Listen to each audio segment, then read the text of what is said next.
Hey guys, आज जो movie मैं लेकर आया हूँ उस मूवी को तुम लोग बहुत टाइम तक नहीं भूलने वाले। ये मूवी मुझे बहुत पसंद आया तो इसीलिए मैं रिकमेंड करूंगा इस मूवी को तुम लोग लास्ट तक देखना और उसके बाद मुझे बताना तुम लोगों को मूवी देखकर कैसा लगा। मूवी का स्टार्टिंग में हमें बताया जाता है एक जादुई टनल के बारे में जिसका नेम था उराशिमा टनल। कहा जाता है अगर कोई आदमी उस टनल के अंदर जाता है तो इसके बाद उराशिमा टनल उस आदमी का ख्वाहिश को पूरा करता है। यानी अगर कोई आदमी अपना विश लेकर टनल के अंदर जा पाता है तो इसके बाद वो टनल उस आदमी के विश को पूरा करेगा, लेकिन इसके बदले में वो टनल उस आदमी का लेगा टाइम। यानी आगे बहुत अच्छी होने वाली है तो इसलिए वीडियो को अच्छी तरह से देखना। जापान में उराशिमा टनल के बारे में सब लोग जानते हैं लेकिन किसी ने अब तक इसको नहीं देखा था और इसीलिए उराशिमा टनल के बारे में लोग बातें नहीं करते। लोग इसको एक मिथ की तरह मानते हैं। हमारा मेन कैरेक्टर काओरू अपने स्कूल में आ गया था लेकिन वो बहुत ज्यादा डिप्रेस होता है क्योंकि उसकी फैमिली का कंडीशन अच्छा नहीं था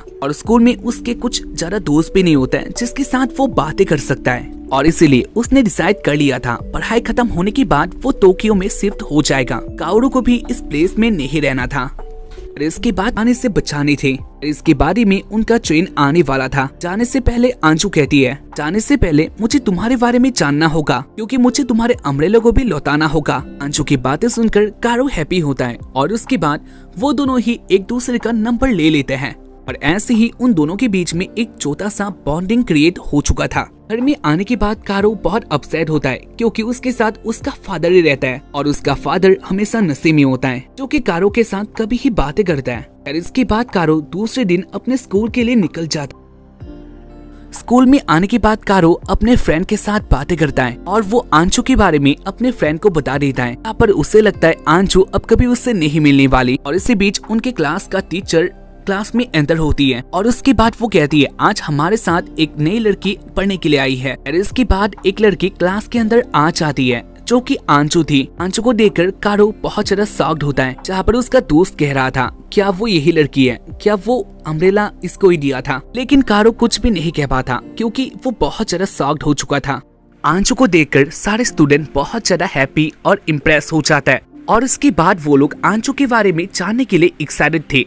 जहाँ पर इसके बाद टीचर कहती है आंचू अभी अपने बारे में सबको बताने वाली है। खैर इसके बाद आंचू अपने नेम कहती है और इसके बाद आंचू टीचर को कहने लग जाती है मैं इससे ज्यादा किसी को कुछ भी बताना नहीं चाहती, क्या आप मुझे मेरा सीट दिखा सकते हैं। जहाँ पर इसके बाद आंचू अपनी सीट के लिए चली जाती है। आंचू को ऐसे देखकर सारे स्टूडेंट बहुत ज्यादा से भी कारण को तुमने ही मारा था और उसके बाद तुम ऐसी बातें करते हो, मुझे नहीं पता कैसे, लेकिन कारण को तुम्हें वापस हमारे घर पे लाना होगा। अगर इसके बदले में अगर तुम्हें अपनी जान भी देना पड़े तो तुम दे सकते हो, मैं इसमें कुछ भी नहीं देखने वाला, लेकिन कारेन को वापस हमारे घर में तुम्हें लौटाना होगा। अपने फादर के मुंह से ऐसी बातों को सुनकर काओरू और भी ज्यादा डिप्रेस हो जाता है। जहाँ पर इसके बाद वो अपने फोन को भी फेंक कर घर के बाहर आ जाता है, यानी वो अपने घर से भाग गया था। काओरू बहुत ज्यादा डिप्रेस होता है और उससे पता नहीं था वो कहाँ जा रहा है। वो ऐसे ही दौड़कर ट्रेन के पटरियों के पास आ जाता है। इस प्लेस को वो जानता था जहाँ पर वो अपने बहन के साथ इधर खेलने के लिए आया करता था।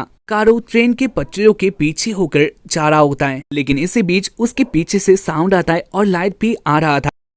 काओरू देखता है उसके पीछे ट्रेन आ रहा था जिसको देखकर वो बहुत डर जाता है और उसके बाद वो अपने साइड में जंप कर देता है। काओरू ट्रेन के पटरियों के किनारे में आ गया था। वो एक ऐसे प्लेस में आ गया था जिसको उसने पहले कभी नहीं देखा था और इसीलिए वो उसी प्लेस को एक्सप्लोर करने लग जाता है, यानी आगे जाने लग गया था।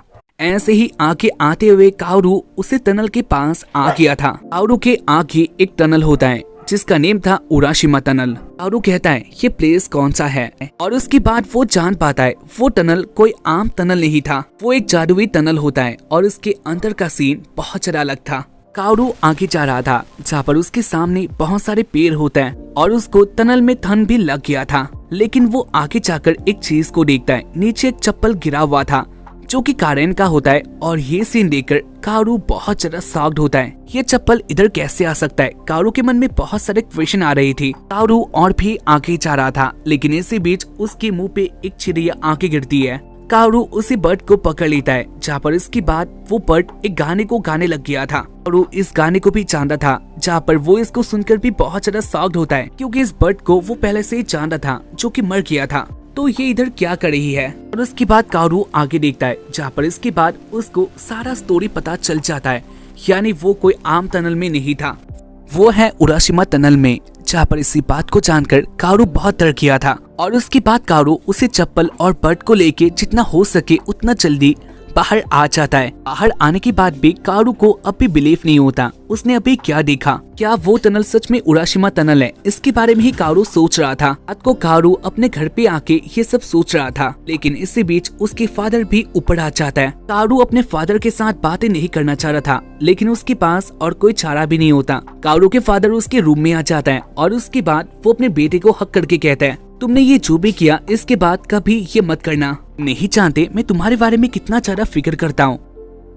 मैंने तुम्हारे बारे में तुम्हारे दोस्तों के साथ, तुम्हारे स्कूल के साथ, सबके साथ बातें किया, लेकिन उनको भी पता नहीं था तुम कहाँ पर हो। जानता हूँ उस टाइम में मैंने तुमसे गलत कहा था, लेकिन उस टाइम में मैं नशे में था। लेकिन जो भी हो, इतना टाइम तक तुम कहाँ पर थे? तुम्हारे पास ऐसा कोई रूम है जहाँ पर तुम रह रहे थे? कारू अपने फादर की बातें सुनकर बहुत ज्यादा शॉक्ड होता है, क्योंकि उसने इतना टाइम कहाँ बिताया था। कारू कहता है, मेरे पास ऐसा कोई रूम नहीं है और मैं ये भी नहीं जानता आप क्या बातें कर रही हो। मैं तो बस घर से बाहर गया था थोड़ा टहलने के लिए और उसके बाद मैं वापस आ गया। कारू उस टनल के बारे में अपने फादर को नहीं बताता, जहाँ पर उसके फादर कारू की बातों को सुनकर गुस्सा होता है। वो कहता है, मैं जानता हूँ तुम मेरे साथ बातें नहीं करना चाहते, लेकिन जो भी हो, इसके बाद अगर तुम एक वीक के लिए ऐसे बाहर गए तो मैं तुम्हें कभी माफ नहीं करने वाला। इस बात को कहकर कारू के फादर चले जाता है। कारू के फादर की बातें सुनकर वो बहुत ज्यादा शॉक्ड होता है। कारू अपने टेबल के पास आता है अपने मोबाइल को देखने के लिए, जहाँ पर उसका मोबाइल भी डेड हो गया था। खैर इसके बाद पे बहुत सारे मिस कॉल्स आ गई थी और वो आज के डेट को देखकर भी बहुत ज्यादा शॉक्ड होता है, क्योंकि सच में उसने एक वीक बिता दिया था। कारू अपने मैसेजेस को भी चेक करता है, जहाँ पर आंचू ने भी उसे मैसेज किया था। उसने कहा था, क्या तुम अभी जिंदा हो? जो कि बहुत टाइम पहले का था। वो कहता है, हाँ मैं अभी जिंदा हूँ। खैर इसकी बात वाले दिन में कारू स्कूल में आ जाता है और उसके बाद वो अपने दोस्त को कहता है, मुझे फ्लू हो गया था तो इसलिए मैं किसी के टच में नहीं आ सकता था और इसी दौरान मैं अपने रूम में था और उसके साथ ही मैं अपने फोन को भी चार्ज में देना भूल गया था। कारू का दोस्त उससे बहुत गुस्सा था। इसी बीच आंजू उनके पास आ जाती है और उसके बाद वो कहती है, क्या तुम जिंदा हो? कारू कहता है, मुझे फ्लू हो गया था लेकिन मैं नॉर्मल अब हो रहा हूँ। आंजू कहती है, मुझे तुम्हारा अम्ब्रेला लौटाना था और तुम उस प्लेस को जानती हो जहाँ पर मैं तुम्हें मिलूंगी। और उसके बाद आंचू चली जाती है, जहाँ पर इसके बाद ही कारू का दोस्त कहता है, आंचू तुम्हारे लिए फिक्र करती है और ये बहुत अच्छी बात है। खैर इसके बाद कारू अपने घर आते टाइम फिर से उसी प्लेस में आ गया था। वो उसी टनल के पास आ जाता है और उसके बाद वो कहता है, क्या ये सच में उराशिमा टनल है? कारू टनल के अंदर फिर से आ गया था और वो फिर से शॉक्ड होता है। वो कहता है, ये सच में उराशिमा टनल है? क्या मैं इसके हेल्प से कारण को वापस ला सकता हूँ? जहाँ पर कारू इसके बाद आगे जाने लग जाता है, लेकिन इसी बीच उसके पीछे से एक साउंड आता है जो कि आंचू का था। आंचू कहती है, ये प्लेस कौन सा है? जहाँ पर इसके बाद कारू को पता चलता है आंचू भी उस टनल के अंदर आ गई है। कारू आंचू को लेकर जितना हो सके जल्दी बाहर आ जाता है। कारू कहता है, तुम इधर क्यों आई? आंचू कहती है, लेकिन मैंने ये सब क्या देखा, क्या इसके बारे में तुम मुझे बताने वाले हो? कारू सारी बात को बता देता है, जैसे कि आंचू ने बस टनल के अंदर कुछ ही सेकंड के लिए गई थी, लेकिन टनल के बाहर उनका 5 आवर हो चुका था। यानी वो टनल लोगों से टाइम लेती है और उसके बदले में शायद उनका ख्वाहिश पूरा होता है। कारू कहता है, ये टनल लोगों के विश को पूरा करता है, लेकिन मैं ये बात किसी को नहीं बताने वाला था, क्योंकि मेरी बात का कोई बिलीव नहीं करने वाला था। इस बात को सुनकर आंचू कहती है, हाँ अगर किसी ने टनल को नहीं देखा तो वो तुम्हारी बात का कैसे बिलीव कर सकता है? लेकिन मेरे मन में बहुत सारे प्लान आ चुके हैं, तो क्या तुम मेरे फोर्स में ज्वाइन करोगी? इस टनल के लिए मेरे पास बहुत सारा काम है, क्या तुम मेरे साथ आना पसंद करोगे? जहाँ पर उसके बाद कारो आंचू के साथ आ जाता है। यानी वो दोनों एक टीम में आ चुके थे। वो लोग स्कूल में कोई भी बातें नहीं करते हैं, जहाँ पर वो लोग स्कूल के बाद एक जगह में आके मिलता है। वो लोग किसी के साथ भी टनल के बारे में बातें नहीं करने वाली थी। ये उन दोनों के बीच का एक सीक्रेट बात था।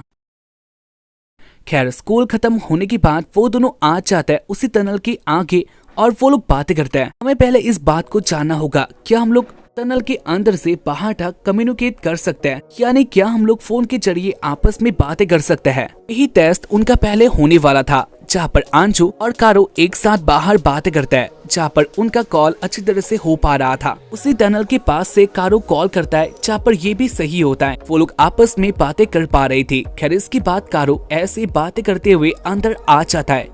उराशिमा टनल के कुछ ही टाइम अंदर जाने के बाद कारू का फोन आंचू से डिस्कनेक्ट हो जाता है, यानी इसके आगे वो आंचू के साथ बातें नहीं कर सकता। कारू बहुत डर जाता है और वो जितना हो सके जल्दी टनल के बाहर आ रहा था, क्योंकि टनल के अंदर वो जितना टाइम रहने वाला है बाहर उससे भी ज्यादा टाइम उसका मिस होने वाला है। कारू दौड़कर आ जाता है आंचू के पास और उसे जानना है। कारू उसी टनल के मेन पार्ट में आ जाता है जहाँ से टाइम डिफरेंस स्टार्ट होता है और उसके बाद ही आंचू कारू को मेल करती है, जहाँ पर इसके बाद कारू आंचू की तरफ घूमकर देखता है और उसके सामने बहुत सारे आंचू आ चुके थे। कारू देखता है आंचू एक जगह से दूसरी जगह में कारू एक जगह से दूसरी जगह में बहुत ज्यादा स्पीड से ट्रांसफॉर्म हो रही थी। ये सीन देखकर कारू को बहुत ज्यादा अजीब सा फील होता है, जहाँ पर आखिर में वो देखता है आंचू नीचे बैठ गई थी। जहाँ पर ये सीन देखकर कारू भी टनल के थोड़ा बाहर आ जाता है, यानी मेन एरिया से बाहर आ चुका था। और उसके बाद वो कहता है आंचू मैं आ गया हूँ। जहाँ पर इसके बाद ही आंचू कहती है तुमने बहुत देरी कर दी, मैं इधर 7 घंटे से तुम्हारा वेट कर रही थी। कारू कहता है मेरा तो बस 10 सेकंड ही हुआ था।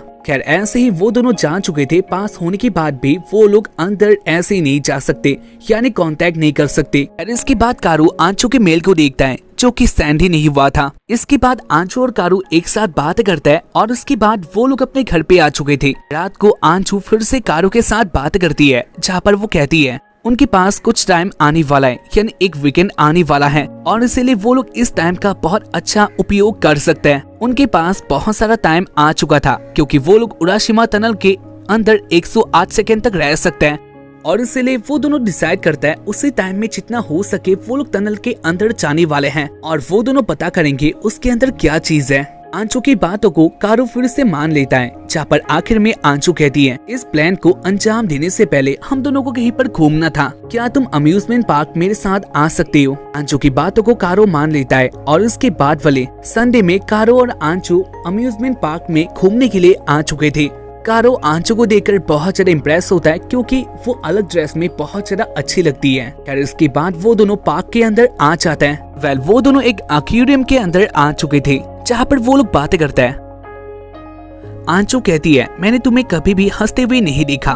कारू कहता है क्योंकि मैं ऐसा ही हूँ। और उसके साथ ही मैं तुम्हें एक बात को बताना चाहता हूँ, जब हम दोनों लास्ट टाइम उस टनल में गई थी और जब मैंने तुम्हें उधर देखा था मुझे बहुत डर लग गया था तुम्हारे बारे में सोचकर। मेरे मन में बहुत सारे क्वेश्चन आ रही थी, मिशन के अंदर कुछ भी हो सकता है और इसलिए मैं तुम्हारे साथ कोई भी रिस्क नहीं लेना चाहता। इसीलिए अगर तुम मिशन को क्वाइट करना चाहती हो तो तुम अभी कर सकती हो, इससे मुझे कुछ भी बुरा नहीं लगेगा। इस बात को सुनकर आंचू थोड़ा गुस्सा होती है और उसके बाद वो कहती है ऐसा कुछ भी नहीं होने वाला, वैसे भी ये प्लान मेरा था और मैं इसको कभी क्वाइट नहीं करने वाली, क्योंकि मुझे लगता है इसके बाद हो सकता है मेरा विश पूरा भी हो जाए और वैसे भी तुम्हारे साथ भी कुछ विश होगा जो कि तुम पूरा करना चाहते हो। वैसे क्या तुम मुझे उसके बारे में बता सकती हो। जहाँ पर इसके बाद कारू आंचू को अपने बहन के बारे में बताता है जो कि बहुत ज्यादा अच्छी थी।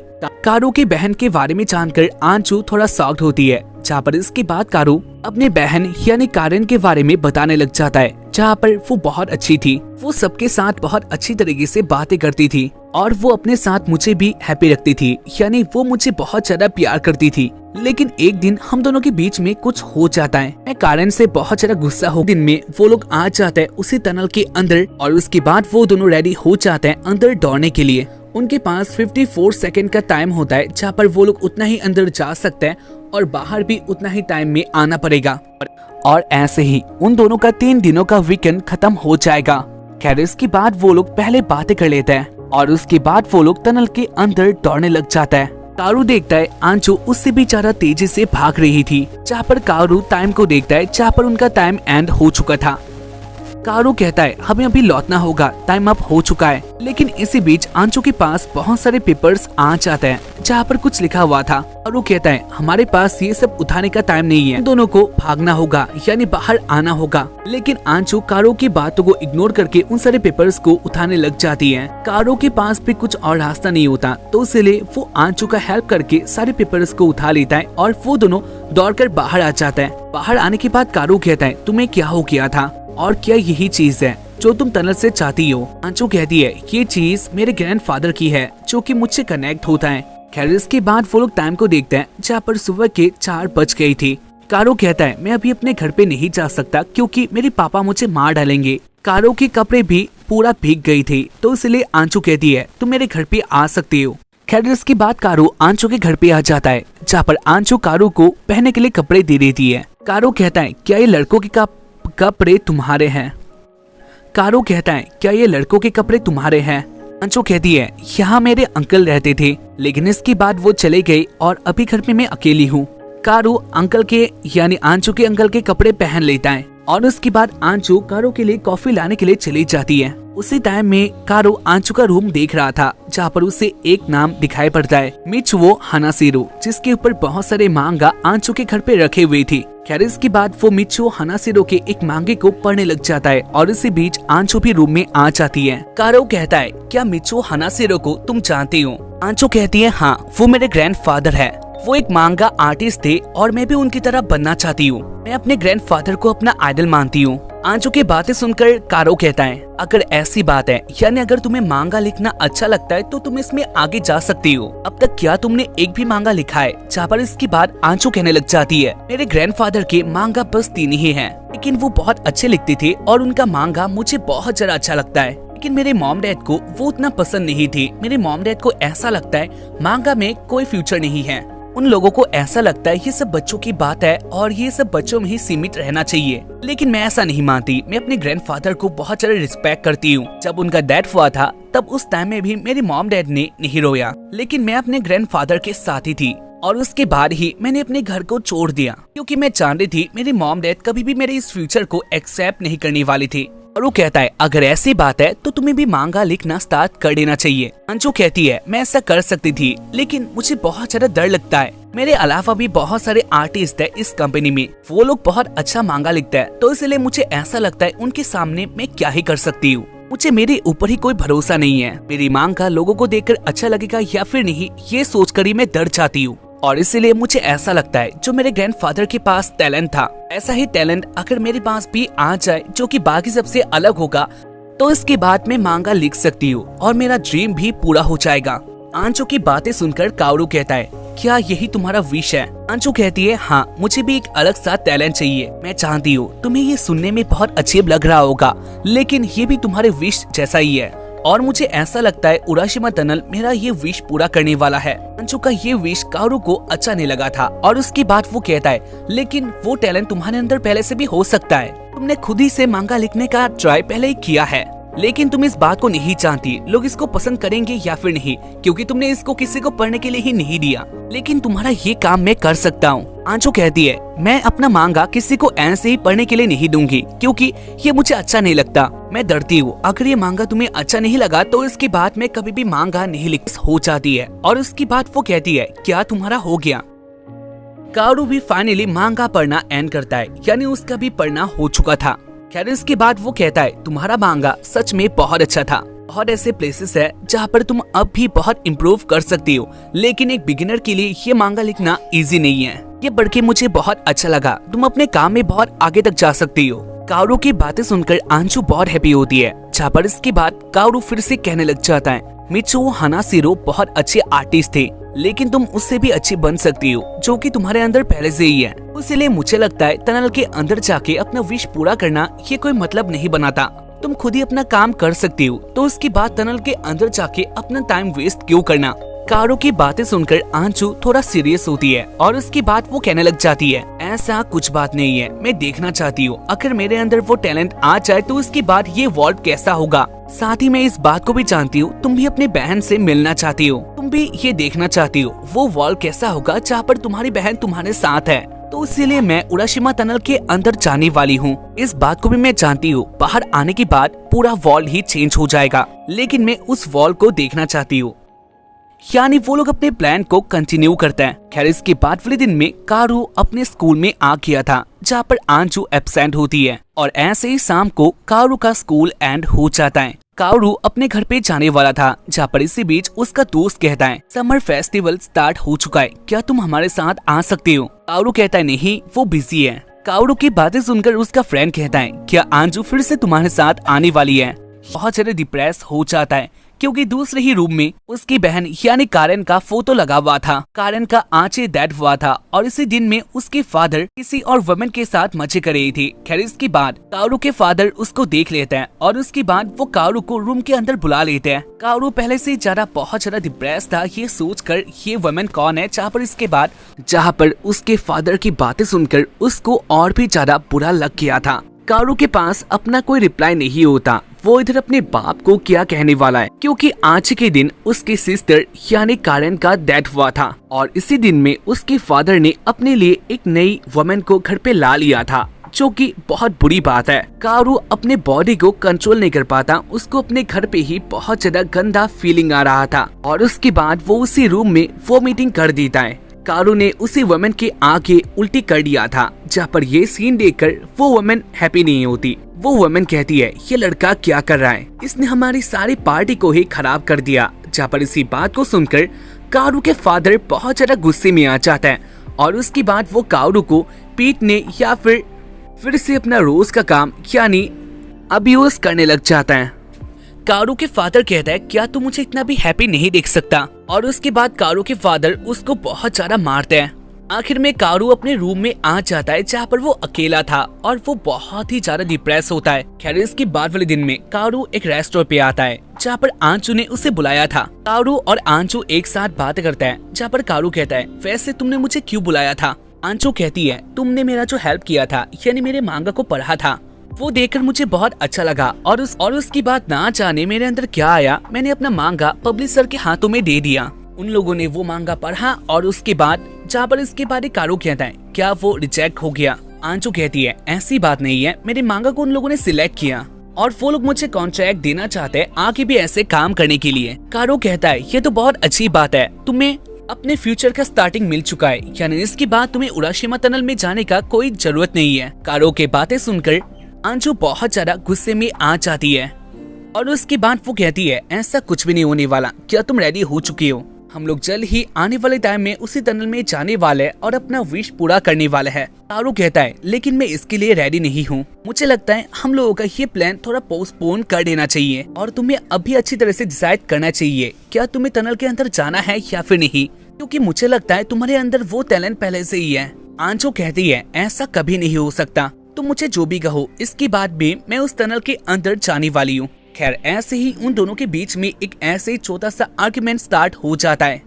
इसके बाद वो दोनों आ जाते हैं। खैर इसके बाद वो दोनों आ जाते हैं उस स्टेशन में जहाँ पर वो दोनों पहले टाइम के लिए मिले थे और अब भी उधर वही बात अनाउंस हो रहा था, उनका ट्रेन 30 मिनट देरी से आने वाला है। खैर कारू और आंचू के बीच में कोई भी बातें नहीं हो रहा था, वो दोनों ही उदास होता है। लेकिन इसके बाद कारू एक फूल को तोड़कर आंचू के पास आ जाता है और वो कहता है तुम बहुत ज्यादा भीग गई हो, तुम मेरा अम्ब्रेला ले सकती हो। जहाँ पर कारू अपना वही एक्टिंग कर रहा था जहाँ पर उसने वो पहले किया था। आंचू भी कारू का सपोर्ट करती है, जहाँ पर इसके बाद वो भी कहने लग जाती है क्या तुम ज्यादा अच्छे बनने का कोशिश कर रही हो। खैर इसके बाद वो दोनों उसी सीन को रिक्रिएट करते हैं जहाँ पर उन दोनों को ये करके बहुत अच्छा लगा था और इसके बाद वो दोनों ही एक साथ पेट पकड़ के हंसने लग जाते हैं। कारू को हंसता हुआ देखकर आंचू कहती है तुम्हें ऐसे देखकर मुझे बहुत अच्छा लगा। खैर इसके बाद वो दोनों अपने घर पे चले जाते हैं। खैर इसके बाद वो दोनों घर पे आ जाते हैं जहाँ पर उन दोनों का फाइट एंड हो चुका था। वो दोनों फिर से अच्छे दोस्त बन चुके थे, लेकिन कारू के मन में एक अलग ही प्लान रेडी था जिसके बारे में आंचू नहीं जानती थी। कारू आधी रात को अपना बैग रेडी करता है और उसके बाद वो आंचू को मैसेज करता है आंचू तुम्हारे पास पहले से वो टैलेंट है जो कि तुम ढूंढना चाहती हो, इसीलिए उराशिमा टनल तुम्हारे लिए नहीं है। खैर इसके बाद कारू अपने प्लान के लिए आगे बढ़ जाता है जहाँ पर सुबह आंचू कारू का मेल देखती है जहाँ पर उसे पता चलता है कारू ने कुछ ऐसा लिखा है। आंचू बहुत ज्यादा डर जाती है जहाँ पर उसके मन में बहुत सारे ख्याल आ रहे थे, इसीलिए वो दौड़कर आ जाती है, यानी बहुत जल्द आ जाती है कारू के घर में जहाँ पर उसके फादर कहता है कारू सुबह से ही घर पे नहीं है, लेकिन उसके बारे में सोचकर कोई फायदा नहीं होने वाला, वो ऐसे कहीं पर घूम रहा होगा और इस बात को इतना बड़ा बनाने का कोई जरूरत नहीं है।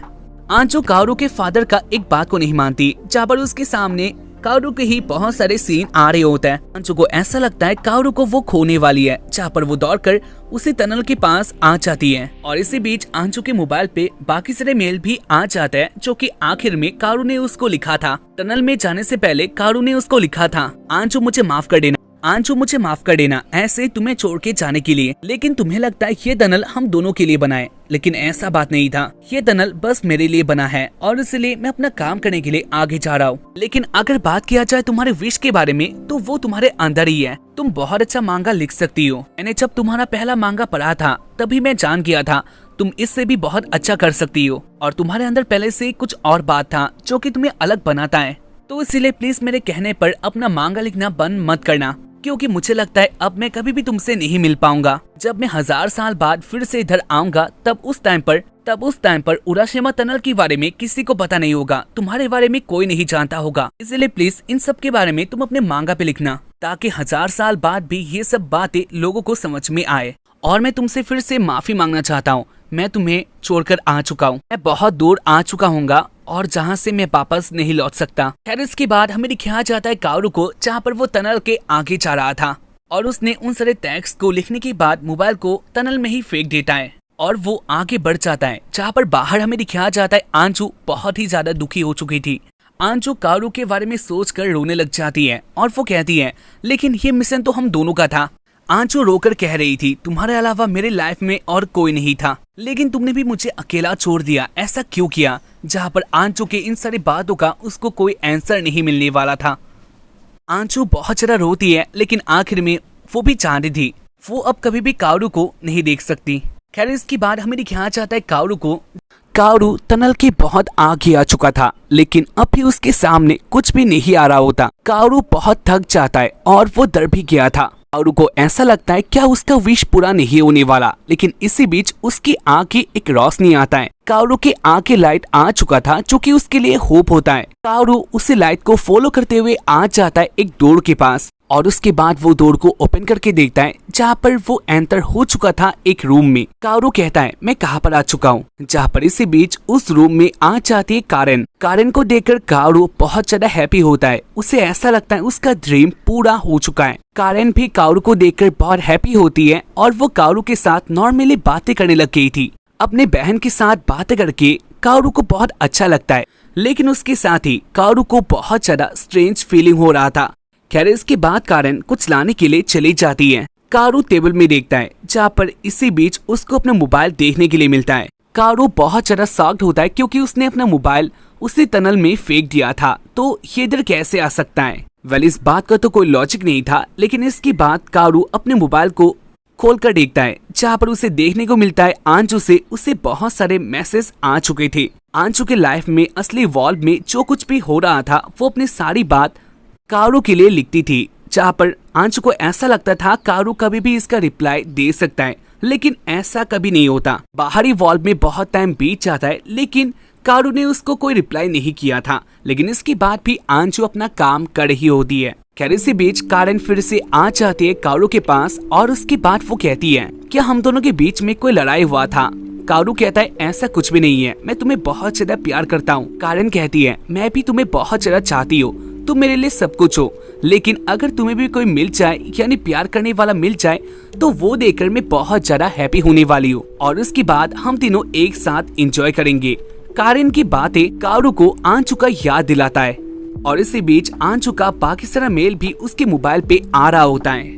लेकिन इसके बाद भी आंचू कारू को मेल कर रही होती है, जहाँ पर उसे पता था इसका रिप्लाई शायद उसको कभी नहीं मिलने वाला। कारू इन सारे मेल को देखकर जान गया था उससे एक बहुत बड़ी गलती हो चुका है। उसने आंचू के साथ जो किया था यानी अकेले छोड़कर इधर आ गया था वो अच्छा नहीं था। कारू जान गया था आंचू उसके लाइफ में कितना इम्पोर्टेंट है और इसलिए वो अपना डिसीजन बदल लेता है। कारू कहता है, मुझे माफ कर देना, लेकिन मुझे अभी जाना होगा, मेरा कोई शायद बाहरी वर्ल्ड में वेट कर रही होगी। कारू अपनी गलती को मान लेता है, जहाँ पर वो कारेन को बाय कह के बाहर आ जाता है। कारेन आखिर में कहती है, टेक केयर, और उसके बाद ही कारू फिर से टनल में आ जाता है और वो दौड़कर टनल के एग्जिट की तरफ यानी जहाँ से वो आया था उधर ही दौड़कर जा रहा होता है। जहाँ पर वो जाते जाते आंचू को मेल करता है वो वापस आ रहा है। बाहरी वॉल में हमें दिखाया जाता है आंचू एक बहुत अच्छी मांगा आर्टिस्ट बन चुकी थी। आंचू अपने मांगा के लिए फेमस होती है, जहाँ पर वो हमेशा अपना काम खत्म करने के बाद कारू के लिए मेल करती है, जहाँ पर उसका मोबाइल भी बहुत पुराना हो चुका था। लेकिन इसके बाद भी वो अपना मेल करने का काम नहीं भूलती। बीच बीच में वो लिखती है वो कारू को बहुत ज्यादा मिस कर रही है, लेकिन वो इस बात को भी जानती थी शायद कारू कभी उसको नहीं मिलने वाला। साथ ही वो कारू का अम्ब्रेला भी अच्छी तरह से रख देती है। कारू का अम्ब्रेला भी बहुत पुराना हो चुका था, लेकिन इसके बाद भी अंजू अम्ब्रेला को नहीं फेंकती या फिर कहीं और भी नहीं रखती, वो उसको अपने पास ही रखती है। ऐसे ही 8 साल हो जाता है। अंजू को कारू के बारे में कोई खबर नहीं मिलता और हमें दिखाया जाता है उराशिमा टनल में, जहाँ पर कारू कोई भी टाइम का वेस्ट ना करके बाहर की तरफ आ रहा होता है। साथ ही वो मोबाइल पे भी टेक्स्ट कर रहा था। वो जल्द ही अंजू के पास आ रहा है और इसी बीच वो आगे भी नहीं दिखता और इसीलिए वो अपने पैरों को कंट्रोल नहीं कर पाता और वो गिर जाता है। लेकिन गिरने से पहले उसने अपने प्यार का इजहार कर दिया था। कारू उराशिमा टनल में गिर गया था और वो उधर ही बेहोश हो जाता है। खैर इसके बाद हमें दिखाया जाता है रियल वर्ल्ड में, जहाँ पर अंजू बहुत ज्यादा डिसअपॉइंट और डिप्रेस भी हो चुकी थी और साथ ही वो बहुत डिसअपॉइंट हो जाती है और इसीलिए आखिर में वो डिसाइड करती है अंजू अपने मांगा करियर को खत्म करने वाली है। वो अपना ये बात बाकी सीनियर्स और प्रोड्यूसर को बता देते हैं, जहाँ पर सब लोग कहते हैं अंजू अब भी बहुत सारे अच्छे मांगा लिख सकती है, यानी उसके पास वो टैलेंट है। इतना जल्दी रिटायर होने का रीजन उन सबको भी समझ में नहीं आ रहा था, लेकिन अंजू भी अपने अंदर की बात किसी को भी बता नहीं सकती थी, तो इसीलिए वो किसी को ना कह के अपने करियर को खत्म करने वाली होती है। जहाँ पर वो कारू का अम्ब्रेला लेके आ जाती है उसी स्टेशन में जहाँ पर वो लोग पहले टाइम के लिए मिले थे। अंजू को अपनी पुरानी बातें याद आता है, जहाँ पर पहले भी वो दोनों इधर ही थे। उनका ट्रेन तब भी 30 मिनट लेट था और आज भी उनका ट्रेन 30 मिनट लेट ही होता है, यानी वही सीन फिर से रिक्रिएट हो रहा था। जहाँ पर इसके बारे में सोचकर अंजू को फिर से बहुत बुरा लगता है और उसके बाद वो फिर से रोना स्टार्ट कर देती है। अंजू बहुत जोर से रोने लग गई थी। जहाँ पर इसी बीच उसके मोबाइल पे एक मैसेज आता है। अंजू देखती है ये उसका पुराना मोबाइल था। जहाँ पर ये साउंड सुनकर अंशु के बॉडी में कुछ और सा फील होता है, क्योंकि इस मोबाइल पे कोई इसको टैक्स नहीं करता। अंशु देखती है उसको किसने टैक्स किया, जहाँ पर उसे पता चलता है ये है कारू। कारू ने लिखा था मैं वापस आ रहा हूँ। ये बात जानकर अंशु कितना हैप्पी होती है मैं एक्सप्लेन नहीं कर सकता। और उसके बाद अंशु बहुत ज्यादा हैप्पी होकर आ जाती है उसी उराशिमा टनल के पास। इधर अभी कोई नहीं होता, तो इसलिए अंशु टनल के अंदर भी आ जाती है। हमें दिखाया जाता है कारू को, जहाँ पर वो बेहोश हो चुका था, लेकिन इसी बीच उसको किसी का साउंड आता है और ये थी अंशु। अंशु ने कारू को होश में ला दिया था। होश में आने के बाद कारू कहता है मैं नहीं जानता मेरे साथ क्या हुआ था, और उसके बाद वो अंशु के साथ कुछ बातें करने वाला होता है, लेकिन इसके आगे अंशु कारू को किस कर देती है। खैर इसके बाद कारू भी अंशु को किस कर देता है और ऐसे ही वो दोनों अपने प्यार का इजहार करते हैं। खैर इसके बाद वो दोनों बाहर आ जाता है, जहाँ पर बाहर आने के बाद कारू कहता है मैंने पहले ही बहुत देरी कर दिया था और उसके बाद तुमने मुझे किस कर दिया। मैंने टनल के अंदर ही पहले 8 साल मिस कर दिया था और उसके बाद अब ये जाकर 13 साल हो चुका है, यानी मैंने उराशिमा टनल के अंदर 13 साल मिस कर दिया। अंशु कहती है मुझे इससे कोई परवाह नहीं है, हम दोनों फिर से अपनी लाइफ का एक